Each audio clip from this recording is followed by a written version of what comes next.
ಸಹ ತುಂಬ ಹೃದಯದ ಸ್ವಾಗತವನ್ನ ಬಯಸ್ತಾ ಈ ಒಂದು ಕಾರ್ಯಕ್ರಮವನ್ನ ಮೇಡಮ್ ಎಲ್ಲರನ್ನ ಸ್ವಾಗತಿಸಿದಂತಹ ನಲ್ಮೆಯ ಜಿ.ಎ. ರವೀಂದ್ರರವರಿಗೆ ನಲ್ಮೆಯ ಧನ್ಯವಾದಗಳು. ಅವರಿಗೂ ಕೂಡ ಪ್ರೀತಿಯ ಸ್ವಾಗತ ಎಂದೆನ್ನುತ್ತಾ ಈಗ ದೀಪ ಬೆಳಗಿಸೋ ಮುಖೇನ ಕಾರ್ಯಕ್ರಮದ ಉದ್ಘಾಟನೆಯನ್ನ ನೆರವೇರಿಸಿಕೊಡಬೇಕಾಗಿ ವೇದಿಕೆಯಲ್ಲಿರುವಂತಹ ನಿಖಿಲ್ ಕುಮಾರಸ್ವಾಮಿ ಅವರ ಆದಿಯಾಗಿ ಎಲ್ಲ ಗಣ್ಯರು ಕೂಡಿ ದೇವನಹಳ್ಳಿಯಲ್ಲೂ ಮುಂದಿನ ದಿನದಲ್ಲಿ ಜಯದ ದೀಪ ಪ್ರಜ್ವಲಿಸಲಿ ಅಂತ ಈ ಕ್ಷೇತ್ರದ ದೇವರುಗಳಲ್ಲಿ ಭಕ್ತಿಪೂರ್ವಕವಾಗಿ ಪ್ರಾರ್ಥನೆಯನ್ನ ಮಾಡೋಣ. ನಾವೆಲ್ಲರೂ ದೇವೇಗೌಡರು ನಮ್ಮ ನಾಡಿಗೆ ಕೊಟ್ಟಿರುವಂತಹ, ದೇಶಕ್ಕೆ ಕೊಟ್ಟಿರುವಂತಹ ಕೊಡುಗೆಯನ್ನ, ಕುಮಾರಸ್ವಾಮಿ ಅವರು ಮುಖ್ಯಮಂತ್ರಿಗಳಾಗಿದ್ದಂತಹ ಸಂದರ್ಭದಲ್ಲಿ ಕೊಟ್ಟಂತಹ ಕೊಡುಗೆಗಳನ್ನ ಎಂದಿಗೂ ಕರುನಾಡಿನ ಜನತೆ ಮರೆಯಲಿಕ್ಕೆ ಸಾಧ್ಯವಿಲ್ಲ, ಮರೆಯಲು ಬಾರದು. ದೀಪವನ್ನ ಬೆಳಗಿಸಲಾಗ್ತಾ ಇದೆ. ದೇವನಹಳ್ಳಿ ವಿಧಾನಸಭಾ ಕ್ಷೇತ್ರದಲ್ಲಿ ಜರುಗುತ್ತಿರುವಂತಹ ಜನರೊಂದಿಗೆ ಜನತಾದಳ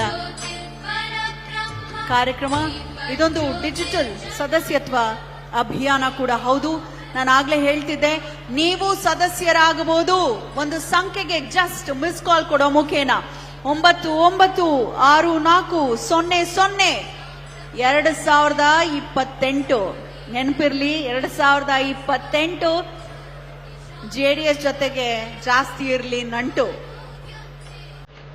ಆಗ ಕಷ್ಟಗಳು ಬರೋದಿಲ್ಲ ಕರುನಾಡಿಗೆ ಎಂದೆನ್ನುತ್ತಾ ಧನ್ಯವಾದಗಳು. ದೀಪ ಬೆಳಗಿಸೋ ಮುಖೇನ ಕಾರ್ಯಕ್ರಮಕ್ಕೆ ಚಾಲನೆಯನ್ನ ನೀಡಿದ್ದಕ್ಕಾಗಿ.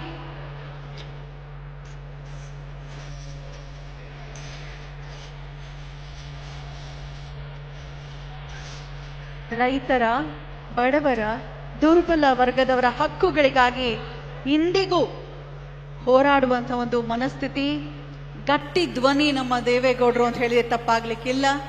ಈ ದೇಶ ಕಂಡಂತಹ ಅಪರೂಪದ ರಾಜಕೀಯ ರತ್ನ ನಮ್ಮ ಹೆಮ್ಮೆಯ ದೇವೇಗೌಡ ಅಪ್ಪಾಜಿಯವರು. ಅವರ ಸುಪುತ್ರರಾಗಿ ಕುಮಾರಣ್ಣ ಅವರು ಕೂಡ ಬಹಳ ಅದ್ಭುತವಾದಂತಹ ಯೋಜನೆಗಳಿಗೆ ಚಾಲನೆಯನ್ನ ನೀಡಿದಂಥವರು. ಜನಸಾಮಾನ್ಯರ ಮನೆ ಬಾಗಿಲಿಗೆ ಹೋಗಿ ಅವರ ಕಷ್ಟಗಳನ್ನ ಕೇಳದಂತಹ, ಜನಸಾಮಾನ್ಯರ ಮುಖ್ಯಮಂತ್ರಿ ಎನ್ಸ್ಕೊಂಡಂತಹ ಕುಮಾರಣ್ಣರವರ ಒಂದು ಪರ್ವವನ್ನ ಮುಂದುವರಿಸುವಂತಹ ಅರ್ಹ ವ್ಯಕ್ತಿ ಅಂದ್ರೆ ಅದು ನಮ್ಮ ನಿಖಿಲ್ ಕುಮಾರಸ್ವಾಮಿ ಅವರು. ಹಾಗಾಗಿ ಅವರು ಕೂಡ ನಾಡಿನಾದ್ಯಂತ ಪಕ್ಷ ಬಲಿಷ್ಠಗೊಳಿಸ್ತಾ ಇದ್ದಾರೆ.